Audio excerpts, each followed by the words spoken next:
Shabbat Shalom to Jew and Gentile from King David. I've got some notes which I am going to read from. I'm going to try my best to break it down.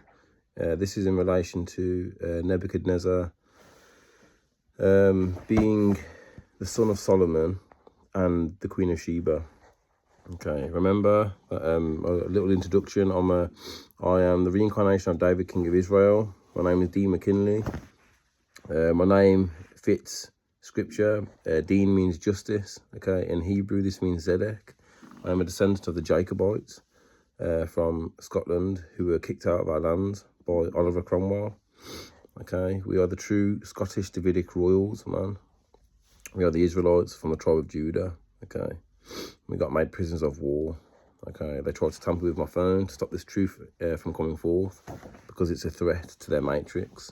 Because I'm exposing all their wicked lies, man. The Papa Balls, the Admiralty law that they use to steal our lands and estates, etc., etc. The fact that we've been put into perpetual servitude with Dum verses 1452, and all the lies regarding religion, the New Testament, the false Jesus, Christoph, man, or Zeus, man. Do you understand? Apollo, the false gods that you've been tricked into serving.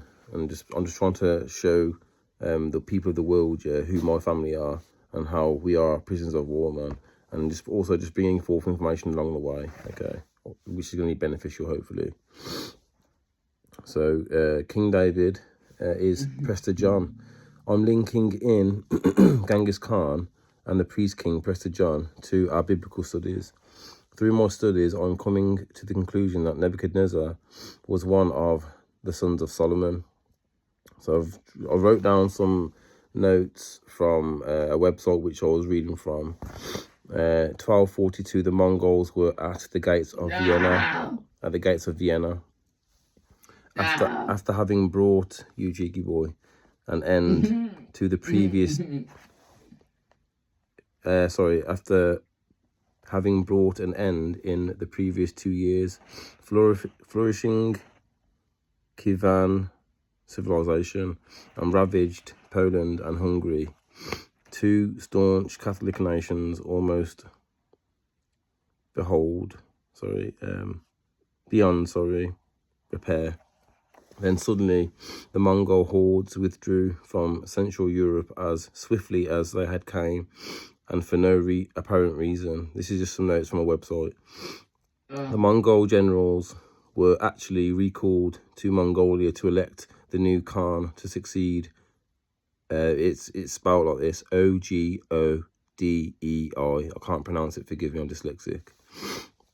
Who had died at the end of 1241, but this fact was not known in the West.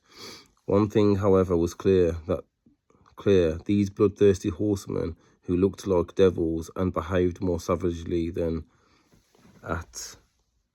Attila's Huns could not possibly be soldiers of Prester John.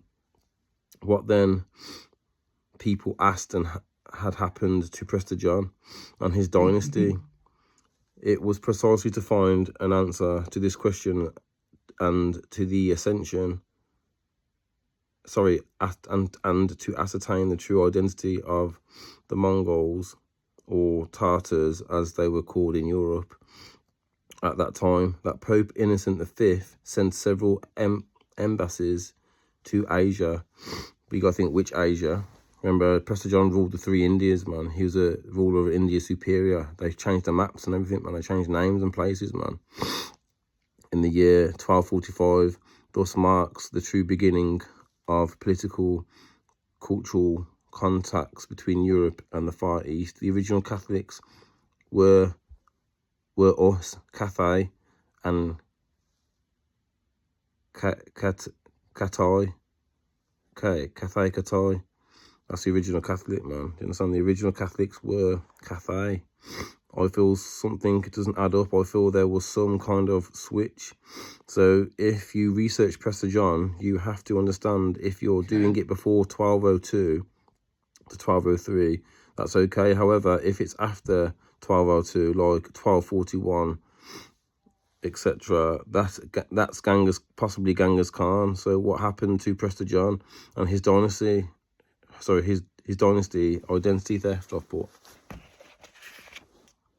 The Mongols are melanated, so whenever you read about Mongol hordes, think melanated. It's not hard to understand, as we now know that the world, all the world originally was melanated. Europe, there is information. Sorry, and Europe as well. My family, there is information we now know is melanated. Understand? Also, the closer they got to the colder regions, researchers found, the colder they got to the darker, the closer they got to the colder regions, the darker the people got. Check out a book called Prester John and Europe's Discovery of Eastern Asia by I.D. and then his surname spelt RACHEWILTZ, 1972. Remember, Prester John is King David. Prester means priest and John means king. The Portuguese were searching for Prester John for 500 years. And this is taken from a website now. Originally, the priest king was heard of in Asia. Later, it became generally accepted that his kingdom lay in Africa. But then you got to ask yourself, I put which Africa? They switched places and names and on maps, man. Okay, that's what I put on my notes. Going back to the research, the website notes. With the growth of geographical knowledge and the discovery of places in which Prester John was not to be found.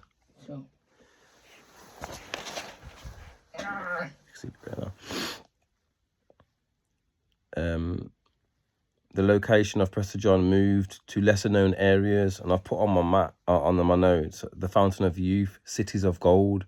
We were the Saracens and pagans. They wrote Papa Balls to come into our lands. That's what I wrote in my notes. Right, back to the notes from the website. The development of the knowledge, development of the legend makes a fascinating study, not only for the sake of wealth and fabulous detail, but also because the belief in the existence of Prester John had a profound effect on history of European exploration and discovery in Asia and Africa. And I've put, or India Superior. I've put, because you have to ask yourself, which Africa, man? They was looking everywhere for Prester John. The plaque the Portuguese have up reads, this is what the plaque reads, in memory of those seafarers who searched for Prester John, 1145 to 1645, 500 years. Wow, I've put. Page 3 of my notes. 1452, they was looking for us. They put us into perpetual servitude. Okay, remember the search for Prester John. It began in 1145. They invaded and vanquished, subdued the Saracen and pagan, that's us, man, looking for the Israelites or anyone who doesn't believe in Zeus.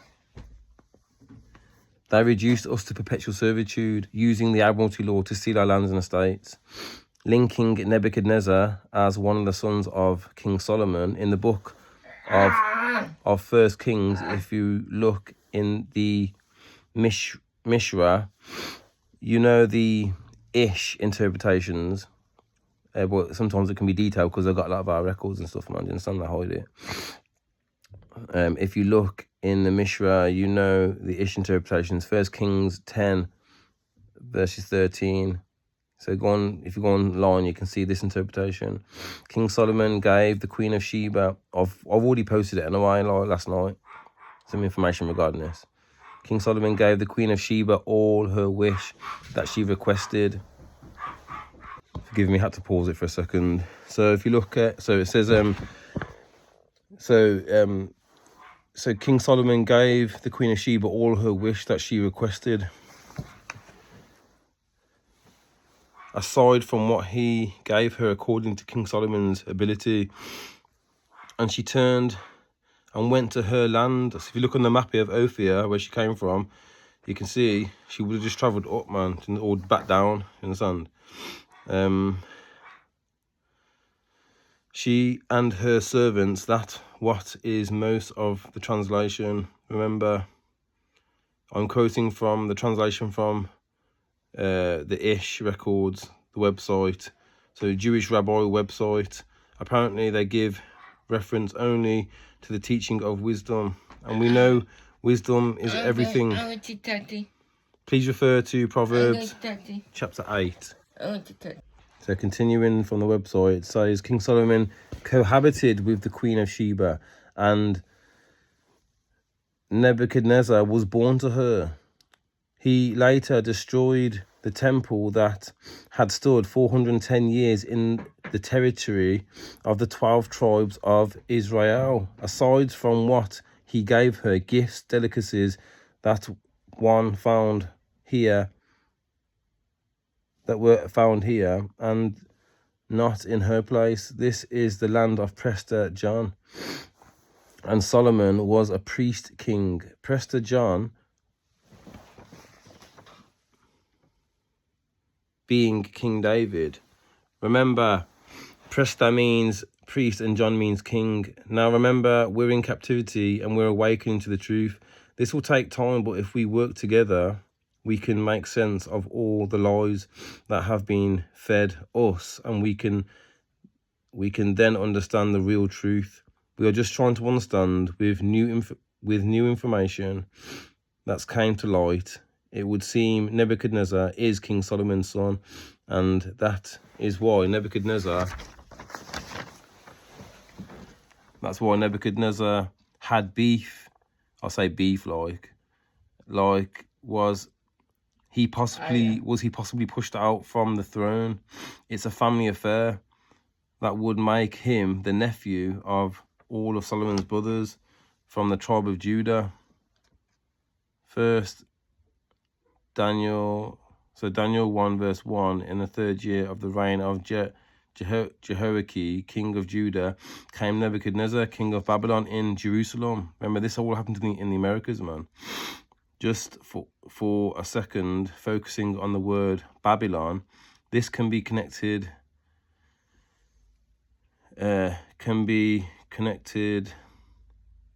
Exarch David the 6th, Solon of Babylon. I've posted that online. Forgive me, I'm dyslexic, man. If you please refer to the website genie.com, and then you'll see like the genealogy and that, like, and it gives you the father and the sons and that, like, and then on there it says like a name similar to Solomon on there, and it also mentions Babylon as well on there, man. I'm trying to link the Bible to history. We know 1,000 plus years were added to the original timeline. So things that happened in the Bible, it didn't happen so long ago. If you look at the website, you'll see that solely is Solomon. I feel from my studies, Solomon is not just a name, it's also a title. Just like Prester is a title referring to priest king. So the Prester John in the website is also a father of Solomon. So if you look at the website, you'll see, and it makes sense. You can make sense of it, man. Well, I did. Reading from the website genie.com.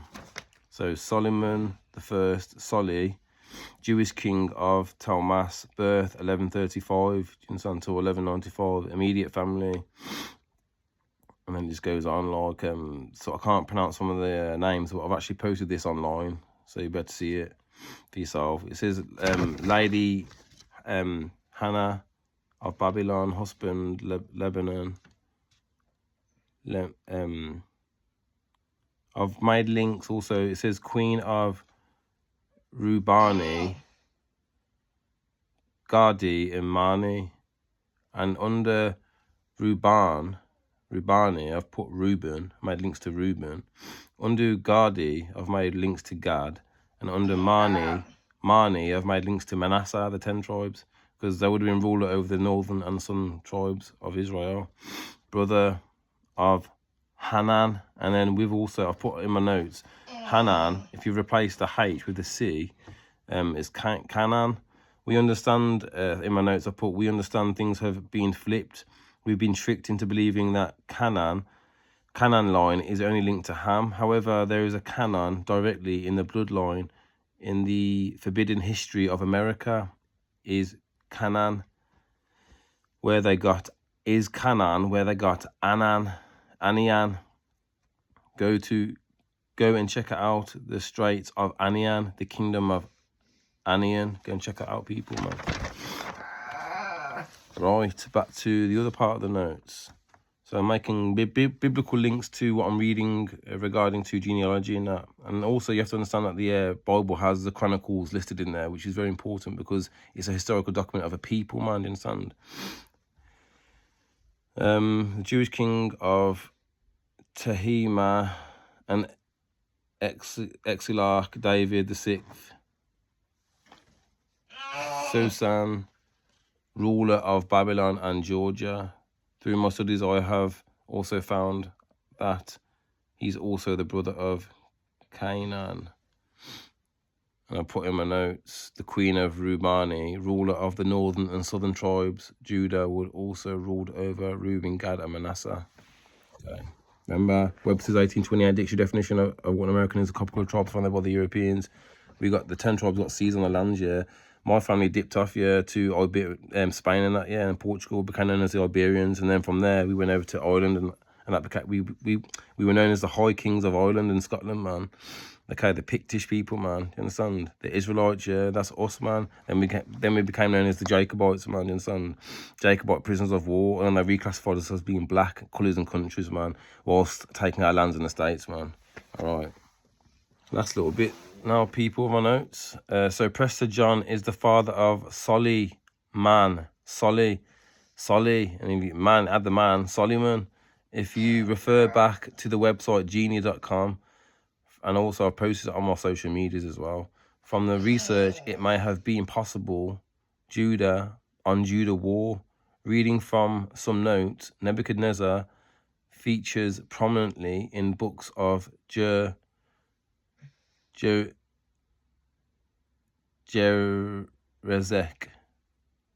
Oh yeah, forgive me. Jeremiah, that's right. I couldn't read. I put it in like a smaller, yeah, so my handwriting. So yeah, books of Jeremiah, Ezekiel, Daniel, and later chapters of Kings and Chronicles. Until recently, not many of Nebuchadnezzar's historical records have been found. That's just like I was making links to Genghis Khan as well. That's just like Genghis Khan, man.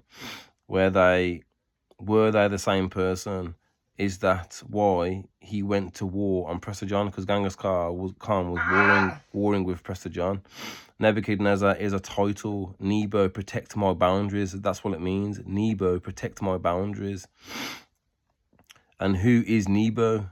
Nebo is in Moab, Utah, man. Okay, people, let's go. Get in the drippy drip drip. Drippy drip drop. Nebo is Moab, Utah, Judah, Yehuda. Do you understand? Like I told you, man, the Americas is our lands, man. All the biblical events happened in the Americas, man. Nebo, Utah, or Judah. So making links to Genghis Khan being from the tribe of no, that's incorrect, that part. Anyway, yo, that's all the notes I've written down so far. I've came to that conclusion, man, and I mean, see what conclusion you come to, people, man. Let the Spirit of the Most High rest upon you. But we have been lied to, so we're just trying to make sense of everything, man. There's lots of people out there lying or mixing truth with lies. I mean, we have to use our discernment, you understand? Thought I'd bring this forth for the Sabbath day. I hope you enjoy the rest of your Sabbath day, people. Praise the living Creator, higher. Yeah, man, until next time, Shalom. Peace.